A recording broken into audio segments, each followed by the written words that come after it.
Պարոն Հակոբյան, ձեզ չի անդրադառնա, բայց տնտեսագիտությունից խոսալուց խնդրում եմ այս կողմը նայեք։ Այս կողմի տնտեսագիտությունն այս կողմինը տարբեր է։ Ձեր խոսքը ասում եք ռելոկանտները գալը բացասաբար ազդեգների վրա։ Համել ասում եք կառավարությունը խրախուսել է ռելոկանտների գալը։ Ձեր կռիվն ում է դա։ Հետո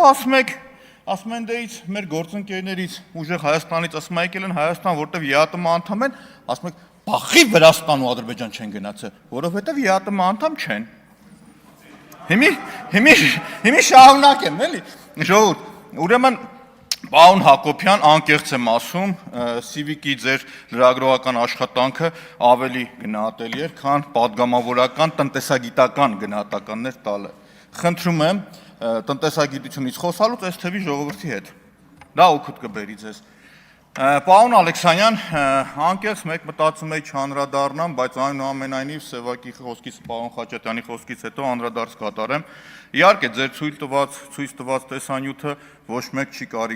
կարող գովել կամ ասել դրական է։ Իհարկե, խիստ դատապարտելի է, չնայած այն հանգամանքին, թե ով է եղել այդ անձը, այնուամենայնիվ խիստ դատապարտելի է։ Դատապարտելի է, որ տվյալ անձնավորությունը ժողովուրդ զոհվածի գերեզմանակարի փողի շորթման գործով դատված է եղել։ Պարոն Ալեքսանյան, շատ կխնդրեմ նաև ասեք, որտեղ է այդ ազատամարտիկը կռվել, ինչ մարտական առաջադրանք է կատարել եւ 5 անգամ որտեղ է վիրավորվել։ Իմ համար շատ անհասկանալի էր, շատ անհասկանալի էր։ Տվյալ անձնավորությունը չնայած այն հանգամանքին, որ նմանատիպ վատ վարք է դրսևորել, էլի եմ նորից ասում, դատապարտելի էր նման արարքը։ Հաջորդը, այդ նույն անձնավորությունը զոհվածի ծնողների գումարը վերցրել, շորթը փախել է այդ դեպքերի ժամանակ ժողովուրդ։ Ես երեք փորձեցի կապ հաստատել նախկին ԵԿՄ վարչության աշխատակազմի ղեկավար ձեր գործընկերներից Աշխեն Հայրապետյանի Հայրիկի հետ, Համլետի Հայրապետյան, անկեղծ չհասկացա ոնց չկարողացա հաստատել, որ մի հատ ավելի մանրամասն ճշտել ասել, բայց այնուամենայնիվ պարոն Ալեքսանյան, ձեզ ասեմ, կապված Մանվել Գրիգորյանի հետ բոլոր պատասխանները տվել եմ, ու էլ չեմ անդրադառնա այդ թեմային։ Կա առարկայական խոսելու թեմաներ, որոնց որ կանդրադառնամ։ Առանց այդ էլ այդքան էլ դուրեկան մթնոլորտ չի կամ աշխատանքային պայմաններ։ Հիմա շարունակեմ ես, պարոն Թունյան, ոլորտը, որտեղ որ գործունեություն պիտի ծավալի տնտեսական հանձնաժողովը, որտեղ որ նաև պատկերացնում եմ ինձ, օրինակ գյուղատնտեսության ոլորտը եւ գյուղացիների խնդիրները, այսինքն նույն գյուղացիների ընդունենք ապահովագրության խնդիրները, որոնք որ կա կամ կառավարության դերակատարումը այդտեղ ոնց կլինի։ Օրինակ Շիրակի մարզի Ոսկեազ գյուղը, որ 2 տարի անընդմեջ կարկուտը գալիս է ու պետության կողմից հստակ սահմանված չափորոշիչներ կամ մնացածը չկա, այս մարդկանց փոխհատուցումը ոնց է լինում, գյուղ վարկ են վերցրել, վճարման կարգը ոնց է լինում, կա միջամտության կարիք, իհարկե շատ կա։ Այսօր գյուղատնտեսությունը ամենախոցելի ոլորտն է եւ պիտի այնպիսի նաեւ օրենսդրական դաշտ ստեղծվի, որ գյուղացին չլքի գյուղը։ Դա ամենաահավորն է, երբ որ գյուղը դատարկվում է ժողովուրդ։ Հաջորդը քաղաքաշինության ոլորտը, որի մասին կուզենայի խոսել, այսօր քաղաքաշինական այս խայտառակ նորմերը, որոնք որ Երևանում կան ու չեն պահպանվում, ու տուժտուգանքն էլ չի կիրառվում, դա ուղղակի խայտառակություն է։ Այդ օդի աղտոտվածությունը ստեղծում է քաղցկեղացին տարեր, որոնք որ այսօր Հայաստանի Հանրապետությունում մեր շատ քաղաքացիներ տառապում են այդ ծանր հիվանդությամբ։ Առաջացում է սիրտ-թոքային անբավարարվածություն, երեխաների մոտ առաջացնում է աուտիզմ, իսկ այստեղ նույնպես կա օրենսդիր դաշտի աշխատանքը, իրավական կարգավորումները, այսինքն շինարարը պիտի հասկանա, որ եթե նորմերը չի կարողանում պահպանել, ինչ է իրան սպասվում։ Կամ մեկ ուրիշ խնամի բարեկամ ծանոթ համակարգը, որպեսզի չգործի, որ Երևանի քաղաքում, քաղաքապետարանում ավականին չորոշի ում է տալիս ըստ հայեցողության արտոնություն, ում վճարվելիք գումարը ներում է, ումը չէ, շատ պարզ լեզվով եմ ասում, այլ պիտի հստակ օրենքով սահմանված այդ բոլորը լինի։ Հաջորդը որ կա տնտեսական մրցակցության պայմաններն է ժողովուրդ եւ հակամենաշնորհային կառավարումը։ Գիտեք, Հայաստանում եթե ինչ-որ մեկը փորձի ասել, որ մենաշնորհը վերացել է, առնվազն ինքը իր հետ անկեղծ չի։ Եթե նույն բիզնեսմենների հետ աֆիլիացված մի քանի հատ ընկերություններ նույն ոլորտում գործունեություն են ծավալում ու շուկայում գերիշխող դիրք ունեն, դրա կարգավորումը ուղիղ պետության ձեռքում է։ Պետք չի նոր հեծանիվ հորինել կա պարզ քվոտավորման մեխանիզմը, կամ մի մեխանիզմ, երբ որ դու ներմուծողին ու ասում ես ներմուծողն ու մանրածախ վաճառքը չպետք է նույնը լինեն։ Հաջորդը որ կա, ժողովուրդ ջան,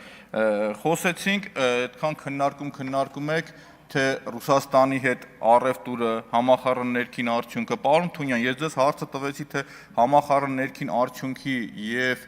պարտաքին պարտքի հարաբերակցությունը ինչպես կլինի, դուք պատասխանեցիք տնտեսական աճից։ Այսինքն, պարոն Հակոբյան, զգացիք տարբերությունը իմ ու ձեր տնտեսագիտության։ Իսկին ես հարցնում եմ, որ պատերազմն ավարտվեց, համախառն ներքին արդյունքը, իսկին ինչքան անկում կունում են, ավելի պարզ այդ հարցը ձևակերպումը տամ, եւ դրանից հետո ինչքան տեսակարգաշիր կունենա պարտքը։ Դուք դրա փոխարեն պատասխանում եք տնտեսական աճի ցուցանիշից, որը տեղ էլ համակարծիք չեմ, որ այս պարագայում կսկսի անկումը։ Ուզես թե չուզես, այդ անկումը կլինի, ժողովուրդ։ Հաջորդը որ կա, նույն օրինակը բերեցի, կա արտաքին էֆեկտ, որը ոչ մի ձեով դուք չես կառավարում, ընդհանրապես։ Կլինի օրինակ Պարսկաստանի ու Ամերիկայի հարաբերությունների սրումը, որը բերում է նավթի գնի կտրուկ աճին։ Սևծովյան ճգնաժամը, որի օրինակ առաջի դրականը մեր պետությունը, մեր տնտեսությունը քաղում է, որտեղ ռուսական տուրիստների մեծ հոսք է եկել Հայաստանի Հանրապետություն։ Իսկ տուրիստ գալը մեր երկիր գումար ծախսելը, պարոն Հակոբյան, միայն եւ միայն դրական է։ Միայն դրական է։ Ես չգիտեմ, այդ ձեր տնտեսագիտության մեջ ոնց է պատկերացնում, որ ռելոկանտները գան, գործունեություն ծավալեն, գումար աշխատեն մեր երկրի համար բացասական կլինի։ Այսինքն տների վարձերի աճը եթե նկատի ունեք, ժողովուրդ ջան, ստեղ էլ էլի կարգավորման մեխանիզմ պետք է լինի։ Նույն ռելոկանտների օրինակը բերեմ, որ IT ոլորտի ռելոկանտները եկան Հայաստանի Հանրապետություն, բայց ոչ կառավարությունը, ոչ օրենսդիրը ճկուն չեղավ, որ այնպիսի պայմաններ ստեղծել, այդ մարդիկ չգնային մեր երկրից։ Չգնային այդ մարդիկ մեր երկրից։ Էլի եմ ասում, պարոն Հակոբյան, լավ կլինի, ասում եմ էլի, շատ բարձր եմ գնահատում ձեր գործունեությունը, չնայած որ վատ աշխատանք եք արել, էդ էլ ասեմ, բացասական նեգատիվ եք սրսկի հասարակության մեջ, բայց ձեր տված լիազորությունները ինչը որ ձեզ տվել են, կատարել եք դուք։ Վատալ վատն են ասել, վատի մեջ եք վատները, լավները։ Ժողովուրդ,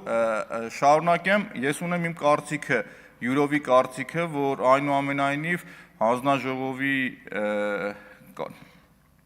գործունեության շրջանակից շատ ոլորտների տեղափոխելը այդքան էլ ճիշտ չի եղել, եւ կարծում եմ աշխատանքի բնույթով հաջորդիվ խնդիր կլինի, որ նորից այդ ոլորտները հետ վերադարձվի տնտեսական հանձնաժողով։ Ես տնտեսական հանձնաժողովի հետ գործառույթ ունեցել եմ, պատկերացնել եմ ինչ աշխատանքներ են տարել եւ ոլորտները իրար հետ խաչված են եւ ավելի արդյունավետ կլիներ, որպեսզի իրենք ներառված լինեին տնտեսական հանձնաժողովում, ոչ թե այլ հանձնաժողովներ տեղափոխելուց։ Եվ վերջում ես իմ կարծիքը ասեմ, իմ ընկալումը ասեմ, այս երևույթները, որոնք որ տեղի ունենում, ժողովուրդ, իմ գնահատականով, իմ ընկալմամբ երևույթին գնահատականը պարոն Կարապետյանի կողմից երեք հնչեցվել է ու ես ընկալել եմ, որ այդ գնահատականը երևույթի հետո այնուհետև աշխատանքային ձևով արտահայտված կլինի։ Գիտեք ոնց է, պատիվ չի բերում, ընդհանուր այս երևույթը պատիվ չի բերում։ Ու նորից եմ ասում, մեր որ խոսում եք նախորդ խորհրդարանում ամենացածր վարկանիշն է ունեցել, դրսից մեզ են նայում կամ մյուսն են նայում, այդ բոլորը նորից նայում են։ Եվ ընդհանուր բոլորիս է վերաբերվում իմ կարծիքով, որ պատիվ չի բերում։